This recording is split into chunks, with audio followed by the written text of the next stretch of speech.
तो बेटा आज से शुरू करने जा रहे हैं हम नियम, वैज्ञानिकों के नियम। तो पहला नियम क्या है? कूलाम का नियम।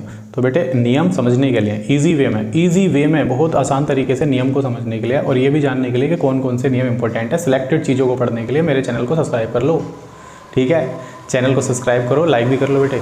पहले वीडियो को देखो, संतुष्टि पालो। पहले वीडियो अगर अच्छी लग रही है तो लाइक करो, सब्सक्राइब करो, क्योंकि बेटे बताने जा रहा हूँ मैं। आज से स्टार्ट कर दिया मैंने आपकी एग्जाम्स की तैयारी, मतलब आपके एग्जाम के लिए क्या ज़रूरी है और क्या ज़रूरी नहीं है। मतलब सिलेक्टेड पढ़ेंगे, सिलेक्टेड। सारा कचरा फेंक दो एक तरफ, सारा सिलेक्टेड पढ़ना है हमें। 12th क्लास फिजिक्स के स्टूडेंट सुन लो कान खोलकर, हमें सिलेक्टेड पढ़ना है अब।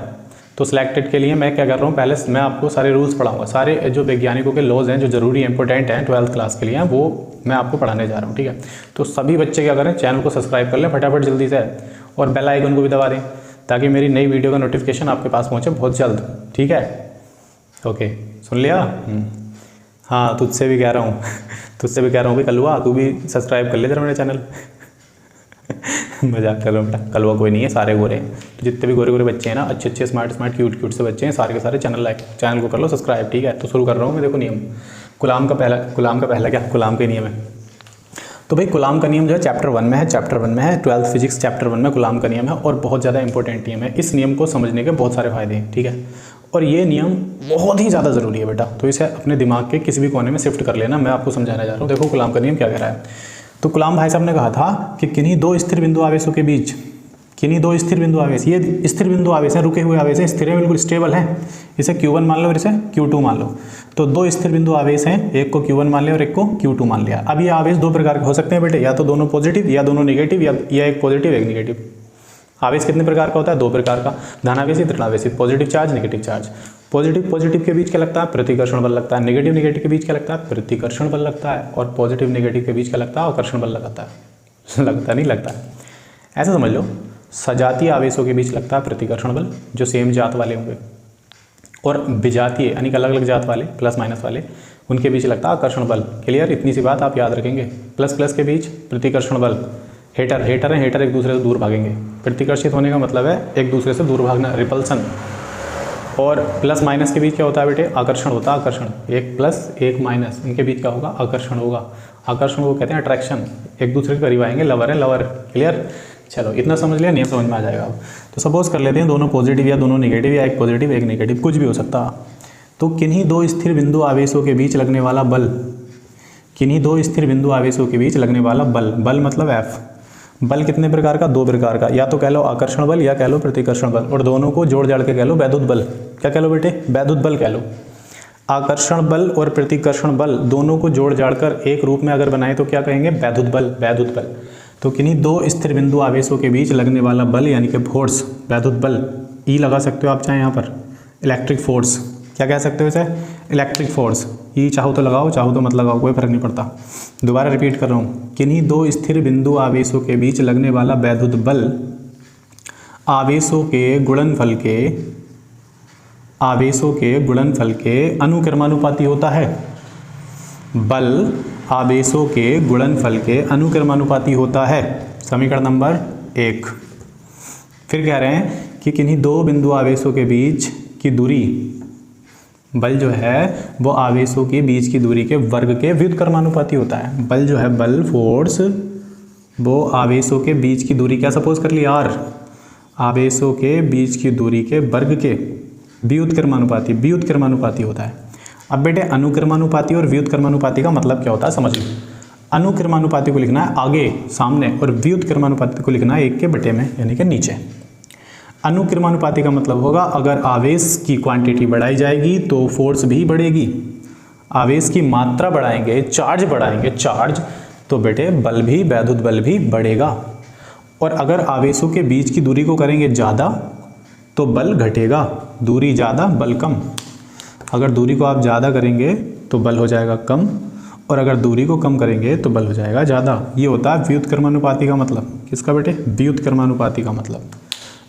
इसे कहते हैं डायरेक्टली प्रोपोर्शनल और इसे कहते हैं इन्वर्सली प्रोपोर्शनल। मतलब आप दूरी को ज़्यादा करोगे तो बल कम हो जाएगा, और दूरी को कम करोगे तो बल ज़्यादा हो जाएगा। क्लियर? और दिख भी रहा है कि अगर आवेशों को दूर लेकर जाएंगे तो इनके बीच जो बल लगेगा, वैद्युत बल, चाहे वो आकर्षण बल हो चाहे वो प्रतिकर्षण बल हो, कम लगेगा। और अगर चार्ज पास में लाएंगे तो बल क्या लगेगा? ज़्यादा लगेगा। क्लियर सी बात है। इसे मान लेंगे समीकरण नंबर 2। अब समीकरण 1 और 2 को कंबाइन कर देंगे। समीकरण 1 व 2 से, समीकरण 1 व 2 से, तो समीकरण 1 और 2 को कंबाइन करेंगे तो एक बार f लिखेंगे, समानुपाती का निशान लगाएंगे, ऊपर लिखेंगे Q1 इंटू Q2 और बटे में R²। आप चाहें तो यहाँ इंटू लगा सकते हैं गुणा की जगह, इंटू का मतलब भी गुणा ही होता है। अब यहाँ छोटे r से दर्शाओ चाहे बड़े r से दर्शाओ, दूरी है ये बीच की, ठीक है। अगर हम इस निशान को हटाते हैं ना, समानुपाती के निशान को, तो बेटे कांस्टेंट आता हमेशा। जब भी हम समानुपाती या अनुक्रमानुपाती या व्युत्क्रमानुपाती जो भी आप कहना चाह रहे हैं, इस निशान को, इस वाले निशान को हटाते हैं तो क्या आता है, कांस्टेंट आता है। अब यहाँ जो कांस्टेंट होगा वो होगा k, बाकी सब Q1 into Q2 upon R², ऐसे लिख देंगे। k की अपनी वैल्यू होती है बेटे, जहाँ k बराबर क्या होता है, k बराबर होता है 1/4 पाई एप्सिलॉन नॉट। k बराबर क्या होता है, हाँ जी, k बराबर होता है 1/4 pi epsilon not into Q1 Q2 upon R²। तो बेटे ये हमारा फोर्स है, और बल का मात्रक क्या होता है, न्यूटन होता है, न्यूटन। बल का मात्रक क्या होता है, न्यूटन। अब आप चाहते हैं इसकी डेफिनेशन लिखना, तो देखो लिख लो आराम से। किन्हीं दो स्थिर बिंदु आवेशों के बीच लगने वाला बल आवेशों के गुणनफल के अनुक्रमानुपाती होता है तथा आवेशों की बीच की दूरी के वर्ग के व्युत्क्रमानुपाती होता है। बस यही नियम है बेटे कूलाम का, इजी वे में यही नियम है कूलाम का। मैं चाहूँ तो आप यहाँ लिख देता हूँ, किन्हीं दो स्थिर बिंदु आवेशों के बीच, स्थिर बिंदु आवेशों के बीच लगने वाला बल विद्युत बल कह लो बेटे, चाहे आपको विद्युत बल चाहे आपको वैद्युत बल, एक ही बात है। विद्युत बल में दोनों बल आ गए, आकर्षण बल भी और प्रतिकर्षण बल भी, कोई सा भी हो, विद्युत बल है दोनों।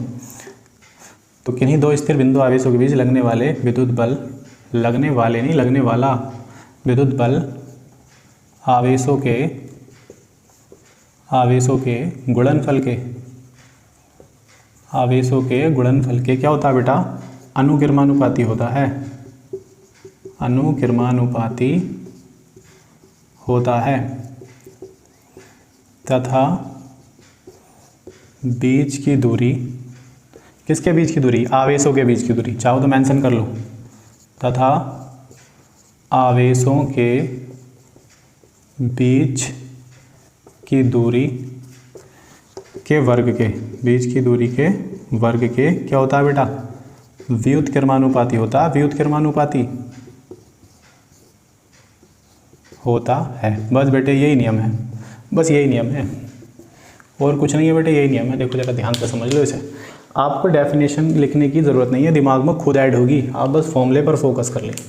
फॉर्मूला क्या कह रहा है कि किन्हीं दो स्थिर, देखो ये स्थिर बिंदु आवेश हैं Q1 और Q2, इन दोनों के बीच लगने वाला जो बल है, फोर्स है, वो इन दोनों के गुणनफल के क्या है, अनुक्रमानुपाती है। तो पहली लाइन तो क्लियर हो गई, किन्हीं दो स्थिर बिंदु आवेशों के बीच लगने वाला बल आवेशों के गुणनफल के अनुक्रमानुपाती होता है तथा आवेशों की दूरी के वर्ग के क्या होता है, व्युत्क्रमानुपाती होता है। इन दोनों समीकरण को कंबाइन कर लेंगे और हमारी एक समीकरण बन जाएगी जो ये निकल कर आएगी।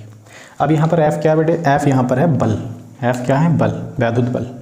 F क्या है, वैद्युत बल है, वैद्युत बल, वैद्युत बल या विद्युत बल का एक ही बात है। वैद्युत बल दो प्रकार का होता है, एक तो आकर्षण कह लो, आकर्षण बल, और बेटे दूसरा प्रतिकर्षण बल, प्रतिकर्षण बल। क्लियर। अच्छा Q1 Q2 क्या है, ये आवेश है, क्या है बेटे, ये आवेश। R क्या है, दूरी है। अब ये एप्सिलॉन नॉट, देखो 4 पाई क्या है, पाई तो कांस्टेंट है, पाई एक अचर राशि कांस्टेंट है। एप्सिलॉन नॉट क्या, वो समझ लो बेटे। एप्सिलॉन नॉट होता है, एप्सिलॉन नॉट होता है निर्वात की विद्युतशीलता, निर्वात की विद्युतशीलता मतलब निर्वात में जितना भी इलेक्ट्रिसिटी होगी, निर्वात में जितनी भी विद्युत होगी, उसको हम किससे दर्शा रहे हैं, एप्सिलॉन नॉट से दर्शा रहे हैं, निर्वात की विद्युतशीलता। क्लियर। कभी कभी पूछ लिया जाता है कि भाई जो एप्सिलॉन नॉट है उसका मात्रक बताओ या फिर बीमा बताओ। ये क्वेश्चन बहुत पॉपुलर है बेटे, कई बार पूछा गया है एग्जाम में, अधिकतर आ ही जाता है ना। तो हमें इसे भी समझना है। पहले ये बताओ बेटा, कूलाम का नियम समझ में आया? बिल्कुल बिल्कुल ईजी है। कूलाम का नियम कह रहा है कि अगर आवेशों की क्वांटिटी ज़्यादा ले ली ना, तो आवेशों की क्वांटिटी ज़्यादा लेने से उनके बीच जो बल लगेगा वो भी ज़्यादा लगेगा। आवेश का परिमाण ज़्यादा होगा तो बल भी ज़्यादा लगेगा, चाहे वो प्रतिकर्षण बल हो चाहे वो आकर्षण बल हो, या दोनों को चिपका के कह लो वैद्युत बल। और अगर आवेशों के बीच की दूरी ज़्यादा कर लोगे तो बल कम लगेगा, और दूरी पास ले आओगे तो बल ज़्यादा लगेगा। क्लियर? दूरी कम बल ज़्यादा, दूरी ज़्यादा बल कम, व्युत्क्रमानुपाती, इनवर्सली प्रोपोर्शनल। खैर ये नियम आपको समझ में आया होगा। ठीक है, फॉर्मूला भी इस तरह से बना लेंगे आप, और आप थ्योरी भी लिख सकते हैं। अब बात करेंगे एप्सिलॉन नॉट निर्वात की जो विद्युतशीलता है, इसका मात्रक क्या होता है और इसकी बीमा क्या होती है। तो चलो फाइंड कर लेते हैं एप्सिलॉन नॉट का मात्रक। क्या फाइंड कर लेते हैं? मात्रक किसका? एप्सिलॉन नॉट का। तो इसे फाइंड करने के लिए फॉर्मूला देखो ज़रा। फॉर्मूला हमारा क्या है? F बराबर 1/4 pi epsilon not into Q1 Q2 upon R square. वैसे तो इसका मात्रक आप याद रख सकते हैं, लेकिन इन केस मान लो आपको याद नहीं है तो आप फाइंड कर सकते हैं, रटने की कोई नीड नहीं है, नो प्रॉब्लम। एप्सिलॉन नॉट निकालना, इसे इधर ले आओ, है ना। एप्सिलॉन नॉट का मात्रक निकालना तो इसे F की जगह ले आओ, और F को एप्सिलॉन नॉट की जगह ले आओ, नो प्रॉब्लम। फिर क्या लिख दो? Q1 Q2 upon R square. Sorry बेटा, यहाँ गुणा है, इंटू है। आप चाहें तो गुणा का सिंबल लगाएं, चाहें तो इंटू लगाएं, फ़र्क नहीं पड़ता।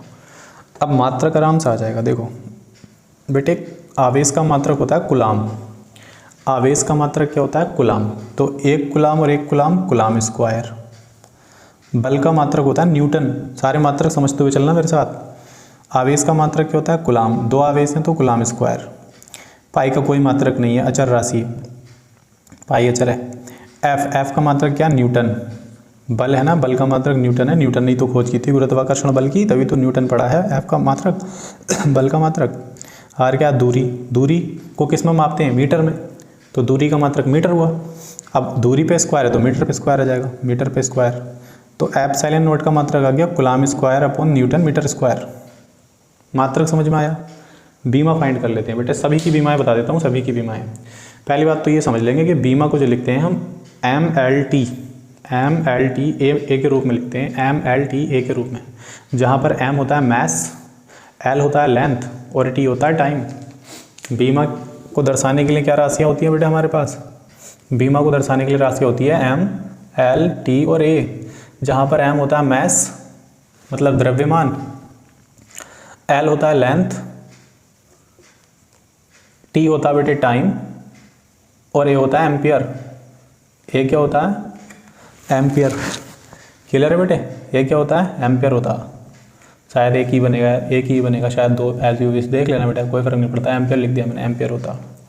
तो इसमें हम इस राशि में दर्शाते हैं बेटे बीमा को, MLTA में।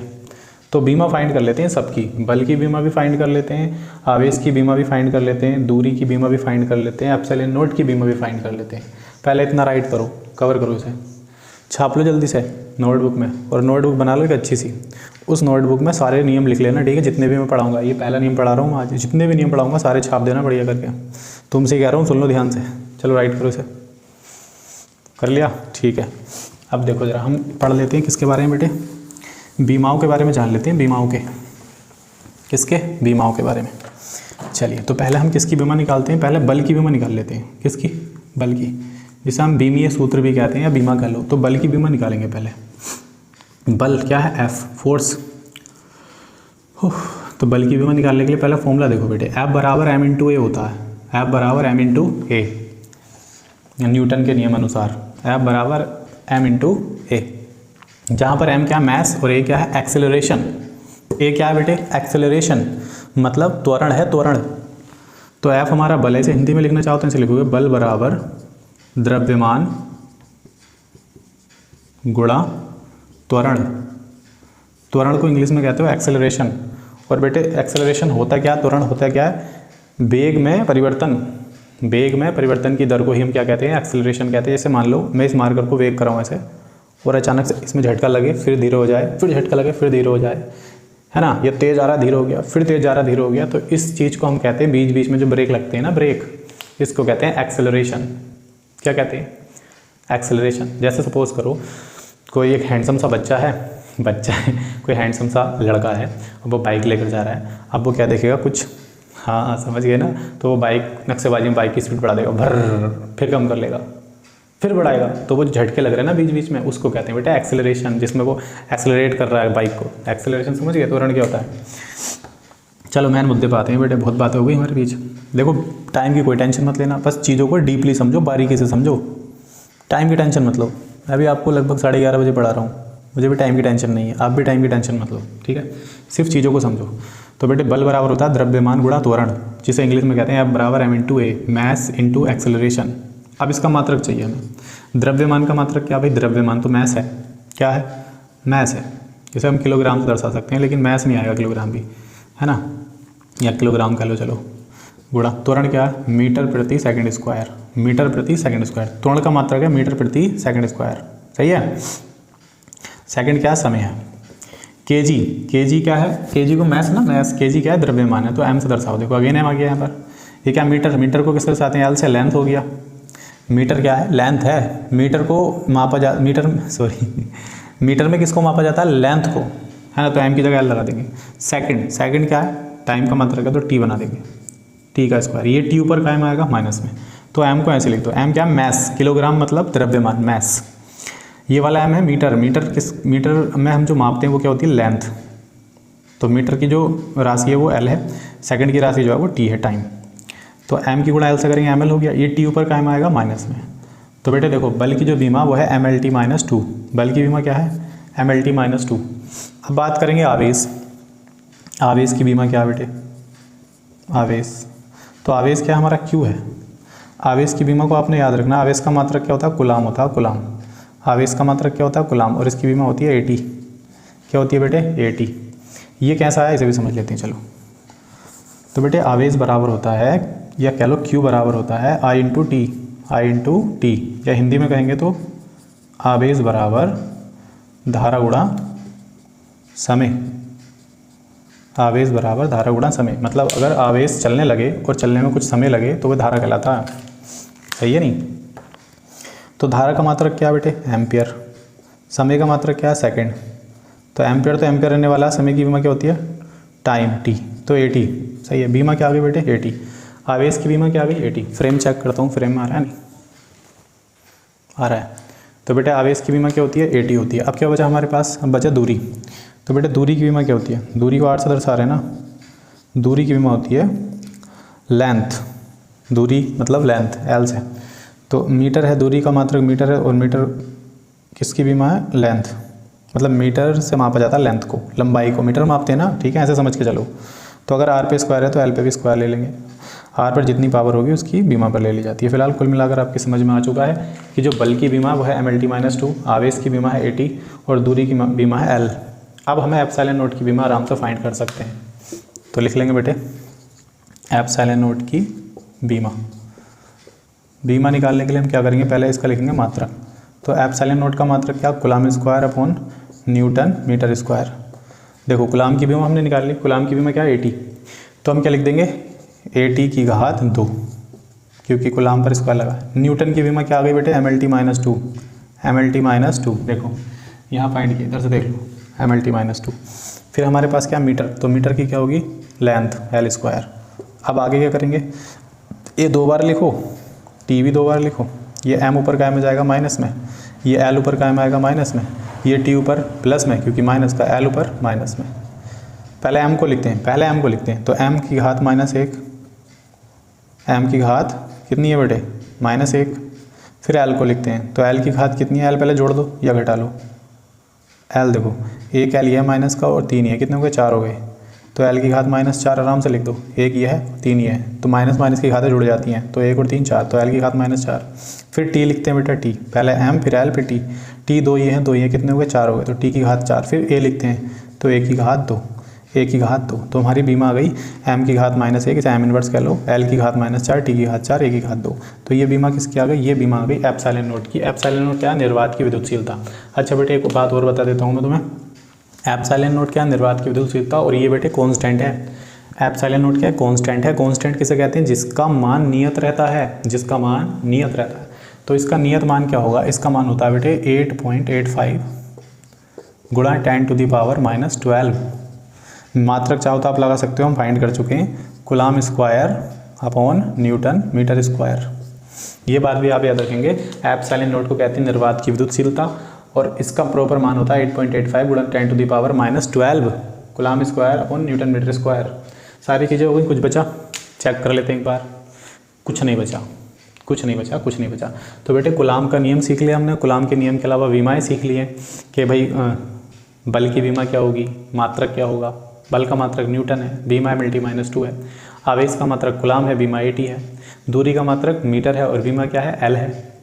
एप्सिलॉन नॉट का मात्रक coulomb square upon newton metre square, और बीमा क्या है, बीमा काफ़ी बड़ी है बेटे। बीमा है m की घात -1, L की घात -4, T की घात 4, A की घात 2। रटने की किसी को जरूरत नहीं है, फाइंड करना सीखो। फाइंड किस तरह से फाइंड करते हैं, क्लियर।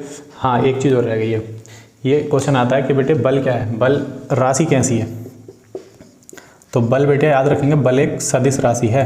बल क्या है, सदिश राशि है। सदिश राशि, सदिश राशि मतलब वेक्टर है ये। सदिश राशि को क्या कहते हैं, वेक्टर कहते हैं, वेक्टर। और इसको स्केलर कहते हैं। तो बल क्या है, सदिश राशि है। कैसे पता चल गया, क्योंकि बल में बा आ रहा है। ज़्यादातर बा को देखो, जिसमें ज़्यादातर बा आएगा वो सदिश राशियाँ होंगी, जिसमें ज़्यादातर बा आएगा वो सदिश राशियाँ होंगी। कुछ होती हैं बेटे बा आता अदिश राशियाँ, वो अपवाद हैं कुछ, है ना, एक्सेप्शंस हैं, वो मैं आपको लिखवा दूंगा अलग से, नो प्रॉब्लम। फिलहाल यहाँ रखो, बल क्या है, एक सदिश राशि है। अच्छा, सदिश और अदिश में डिफरेंस क्या होता है, समझ लो बेटे। जिसकी दिशा होती है, मतलब वैल्यू तो होती है, परिमाण तो होता है, वैल्यू के साथ साथ डायरेक्शन भी होती है, दिशा भी होती है, उसे कहते हैं सदिश राशि। और जिसका सिर्फ परिमाण हो, दिशा ना हो, उसे कहते हैं अदिश राशि। जैसे एग्जांपल दे देता हूँ तुम्हें, चलो समझ लो। बंदूक से जब किसी गोली को फायर करते हैं तो वो गोली एक सीधी डायरेक्शन में जाती है ना, ऐसे मुड़ती थोड़ी है इधर। साउथ की मूवी नहीं है, साउथ की मूवी में मुड़ जाएगी है ना। तो बंदूक की गोली सीधी जाएगी, इसका मतलब उसकी दिशा निश्चित है। और जिसकी दिशा निश्चित है वो क्या, सदिश राशि। तो बंदूक की गोली का निकलना कहलाता है वेग। वेग, और वेग क्या है, वेग में 12 तो वेग सदिश राशि है। अच्छा, बात करते हैं चाल की। चाल क्या, सदिश या अदिश। तो चाल बेटे अदिश है, क्योंकि कार अगर किसी रास्ते पर चल रही है तो ऐसा थोड़ी है कोई सीधी गुजर जाएगी, घरों के ऊपर से चढ़ती हुई, पेड़ पौधे के ऊपर से चढ़ती हुई, तो रास्ते पर मुड़ेगी, टर्न करेगी। तो उसकी दिशा निश्चित नहीं है। तो चाल क्या है, एक अदिश राशि। समझ गए, सदिश और अदिश समझ गए। यस बेटा, आई होप ये जो मैंने आपको समझाया कूलम्ब का नियम, इसके अलावा बहुत सारी चीज़ें आपको बता दी हैं। यहाँ पर कुछ बचा नहीं है फिलहाल बताने लायक अभी तो कूलम्ब के नियम में इतना ही बेटे। इसको अपनी नोटबुक में राइट कर लें अच्छे से, और जितने भी नियम मैं आपको पढ़ाता जाऊँ सारे के सारे नोट करते जाना। चैनल को कर लो सब्सक्राइब फटाफट जल्दी से, कलवा मलवा सब कर लो, सब जितने भी हैं, ठीक है। किसी का नाम तो नहीं है सॉरी बेटा, मजाक कर रहा हूँ, ठीक है, बुरा मत मानना कोई भी बच्चा। सब अच्छे से कवर करें, चीज़ों को पढ़ें, समझें, नोटबुक पर राइट करें, लिख कर याद करें। और बेटे लग जाओ अब मेहनत में, क्योंकि अब आपके एग्ज़ाम नज़दीक हैं।